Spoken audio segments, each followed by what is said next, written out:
ভোটের আগেই ভোটের উত্তেজনা কয়েক গুণ বাড়িয়ে দিয়েছে ভোটার তালিকার স্পেশাল ইন্টেন্সিভ রিভিশন। সেই রিভিশনে যাদের ম্যাপিংয়ে সমস্যা হচ্ছে তাদের ডাকা হচ্ছে হিয়ারিংয়ে, শুনানিতে। সেই শুনানি হিয়ারিংয়ের আজই ছিল শেষ দিন।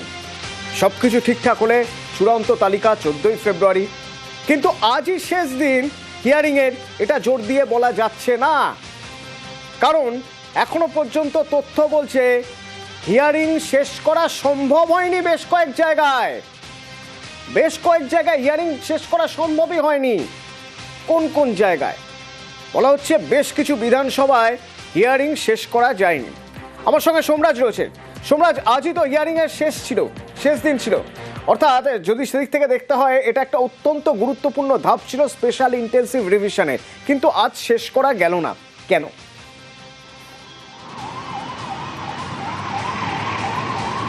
দেখো, এখনো পর্যন্ত দেখা যাচ্ছে 15 থেকে 20টি বিধানসভা যা আজকের মধ্যে শুনানি শেষ করা সম্ভব নয়। ইতিমধ্যেই জেলাগুলির থেকে রিপোর্ট এসছে রাজ্যের মুখ্য নির্বাচনী আধিকারিকের দপ্তরের কাছে। শুধুমাত্র দক্ষিণ 24 পরগনা জেলাতেই 7টি বিধানসভার তথ্য উঠে এসেছে, যেখানে দেখা যাচ্ছে মেটিয়াপুরুষ, মগরাহাট পশ্চিম, কসবা, ক্যানিং পূর্ব, বেহালা পশ্চিম, মহেশতলা, ভাঙড়। এই বিধানসভাগুলির শুনানি শেষ করা সম্ভব নয়। ইতিমধ্যে এই বিধানসভার ইয়ারোরা জানিয়ে দিয়েছিলেন দক্ষিণ 24 পরগনা জেলার জেলাশাসককে, এবং দক্ষিণ 24 পরগনা জেলার জেলাশাসক রাজ্যের মুখ্য নির্বাচনী আধিকারিককেও জানাচ্ছেন যে এই বিধানসভাগুলোর শুনানি গড়ে 10 থেকে 12 হাজার বাকি রয়েছে। সেক্ষেত্রে সংশ্লিষ্ট বিধানসভার ইয়ারোরা মনে করছেন সার্বিকভাবে 7 থেকে 10 দিন শুনানির সময়সীমা বাড়ানোর প্রয়োজন রয়েছে। এবং শুধু দক্ষিণ 24 পরগনা 7টি বিধানসভার পাশাপাশি আরও কয়েকটি জেলার বিধানসভা রয়েছে, অর্থাৎ সার্বিকভাবে 15 থেকে 20টি বিধানসভার শুনানি বাকি রয়েছে এখনো পর্যন্ত। ফলত সেই জায়গায় দাঁড়িয়ে এই বিধানসভাগুলির শুনানির সময়সীমা বাড়ানোর জন্য জাতীয় নির্বাচন কমিশনকে অনুরোধ জানাচ্ছেন রাজ্যের মুখ্য নির্বাচনী আধিকারিক। সার্বিকভাবে গোটা রাজ্যের জন্য নয়, শুধুমাত্র এই বিধানসভাগুলির শুনানির সময়সীমা যাতে বাড়ানো হয় সেই অনুরোধ জানানো হচ্ছে।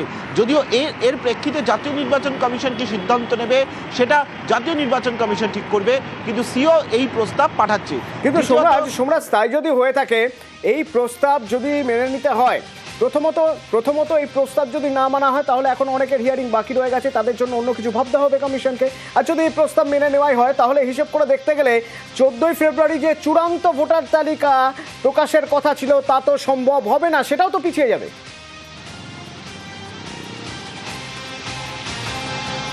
দেখো, টেলিফোনে রাজ্যের মুখ্য নির্বাচনী আধিকারিক মনোজ কুমার আগরওয়াল আমাদের জানিয়েছেন যে শুনানির সময়সীমা বাড়ানোর যেমন প্রয়োজন রয়েছে, তেমনি ডকুমেন্ট আপলোডের যে সময়সীমা, যেটা 10ই ফেব্রুয়ারি পর্যন্ত ছিল, সেই সময়সীমা বাড়ানোর প্রয়োজন রয়েছে।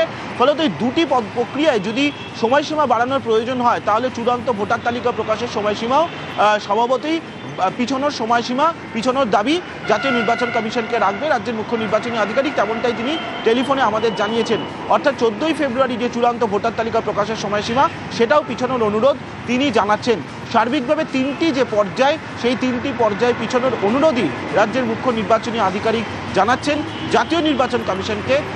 শুধুমাত্র 15 থেকে 20টি বিধানসভার শুনানির সময়সীমা পিছোতে তিনি বলছেন সার্বিকভাবে গোটা রাজ্যের জন্য নয়, কিন্তু ডকুমেন্ট আপলোডের ক্ষেত্রে দেখা যাচ্ছে একাধিক জেলার ডকুমেন্ট আপলোড এখনো বহু বাকি রয়েছে, সেগুলিও বাড়ানোর প্রয়োজন রয়েছে।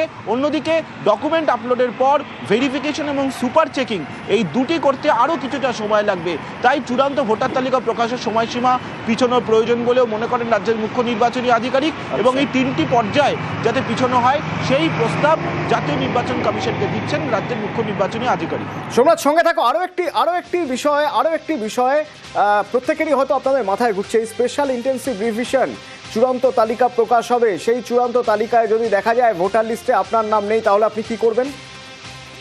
কি করার উপায় থাকছে আপনার কাছে? আপনার যে নাম সেখানে নেই, কেন নেই? আপনি তো দ্বন্দ্বে পড়ে যাবেন। তাহলে আপনি জানবেন কিভাবে আপনার নাম কেন নেই? সোমরাজ, সেক্ষেত্রে উপায় কি? চূড়ান্ত তালিকায় যদি কারো নাম না থাকে তাহলে তিনি তখন করবেন কি? প্রথমে তো তার মাথায় আসবে যে তার নাম কেন থাকছে না, মানে কোথায় ভুল হয়েছিল, তার সমস্যা কোথায়।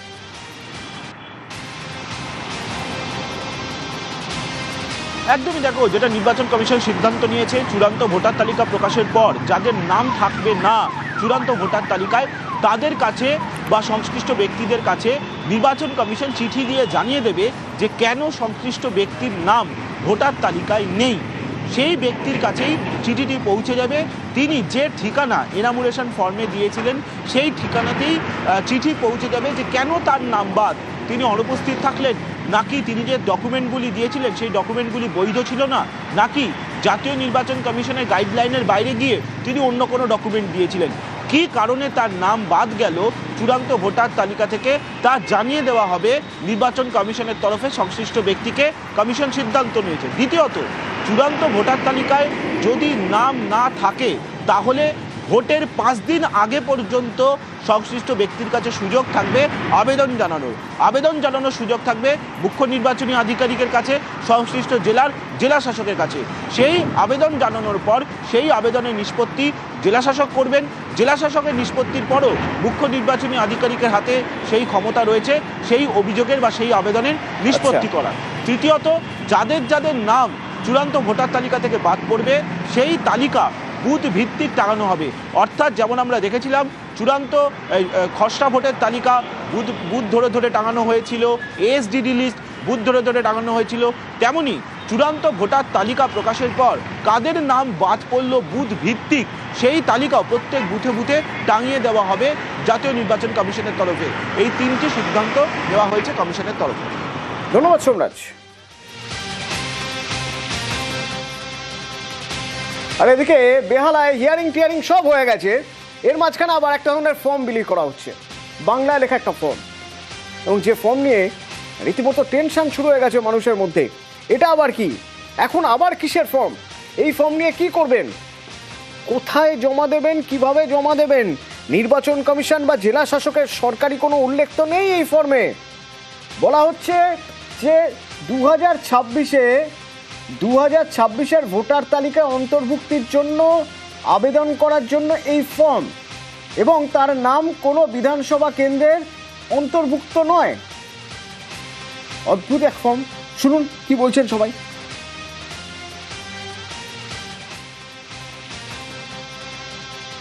আমাকে ফোন করা হয়েছে, বিএলএফ মেয়েটা আমাকে ফোন করেছে, আমি গেছি ওনার বাড়িতে, যেতে আমাকে এই ফর্মটা দিয়েছে। আমি এত বছর, এটা আমার বাবার বাড়ি, আমি এখানে আছি, আমার মেয়েকে মানুষ করেছি, রক্ষিণীতে আমার মেয়ে পড়তো, সেই মেয়ের বিয়ে হয়ে গেছে, এখন এই বয়সে আমাকে কেন নিয়ে টানাটানি হচ্ছে। আমি কাউন্সিলরের কাছে এসেছি, কাউন্সিলর বলছে এটা আপনি সই করবেন না। মনে হচ্ছে দেখে যে আমি এত বছর যে ভোটটা দিলাম তার কি কোনো ইয়ে নেই, দেশের নাগরিক নয় আমি। 48 পার্টে আমাদের যে বিএলও আছে কিছু লোককে কিছু ফর্ম বাংলাতে ফর্ম দিয়েছে, এবং ফর্মটার ক্ষেত্রে দেখা যাচ্ছে যে কি বলছে যে 5 জনের নাম দিয়ে উনি কোথায় থাকেন না থাকেন দিয়ে আর একটা ডিক্লারেশন দিতে হচ্ছে, যেটা সব থেকে বেশি খারাপ লেগেছে। ওনার ওখানে লেখা আছে আমাদের কোনো জায়গায় কোনো ভোটের নাম নেই, 2026 সালে বেহালা পূর্ব বিধানসভা কেন্দ্রে আমাদের যেন নামটা তোলা হয়, এইটা ফর্মে দিচ্ছে, এটা আমাদের বিএলও দিচ্ছে। তো এর মধ্যে 4-5 জন লোক এসে আমাদের জিজ্ঞেস করেছে, আমরা তারপর থেকে খোঁজখবর নিয়ে দেখেছি এইটা ব্রেক, এইটা করার পেছনে গভীর ষড়যন্ত্র আছে, মানুষের নামটা কেটে দেওয়ার চক্রান্ত আর একটা নতুন করে করছে এটা। দেখুন, এই ফর্মটা যদি আপনি ভালোভাবে খেয়াল করেন দেখবেন যে এখানে নির্বাচন কমিশনের কোনো নাম উল্লেখ নেই। আপনি যদি 3 নম্বর পয়েন্টটা লক্ষ্য করেন আপনি দেখবেন যে হয়তো আমি নিজেই হয়তো ডিক্লেয়ার করছি যে আমি কোনো বিধানসভা কেন্দ্রের ভোটার নই, আমি নতুনভাবে আবেদন করতে চাইছি, আমার কোনো ডকুমেন্ট নেই। তাই যদিও ফর্মটা বাংলায়, কিন্তু অবুঝ মানুষ যখন বিএলওদের থ্রুতে এই ফর্মটা পাবে তারা হয়তো তাদেরকে ভরসা করে যদি ফর্মটা সই করে দেয়, আমার মনে হয় যে একটা গভীর চক্রান্ত চলছে। হিয়ারিং তো হয়ে গেছে, তারপরে এই ফর্মটা এসে উপস্থিত হচ্ছে, মানুষ বিভ্রান্ত। আমার কাছে সকাল থেকে অনেকবার এই নিয়ে ফোন এসেছে, আমি কথা বলেছি, এটা আমি কিছু করিনি, এটা ইআরও এন্ড থেকে এসছে। আপনারা একটা কাজ করুন, ওয়েবসাইটে ইআরওর নাম্বার আছে, আমাদের ওয়ার্ড ওয়াইজ ওয়েবসাইটে দেওয়া আছে, আপনি ইআরও এর সাথে একটু কথা বলে নিন। আমাকে যেটা দেওয়া হয়েছে আমি সেটাই করেছি, ইআরও এন্ড থেকে এসছে। নির্বাচন কমিশনের নির্ধারিত শুনানির দিন শেষ হয়ে যাওয়ার পরেও সমস্যা কাটছে না। এবার জল্পনা বাংলায় লেখা ফর্ম ঘিরে, বিএলওদের মাধ্যমে বিলি করা হচ্ছে সেই ফর্ম, আর এই ফর্ম ঘিরেই নতুন আতঙ্ক বেহালায়। ক্যামেরায় রাজীব সিংয়ের সঙ্গে বিশ্বজিৎ, নিউজ 18 বাংলা।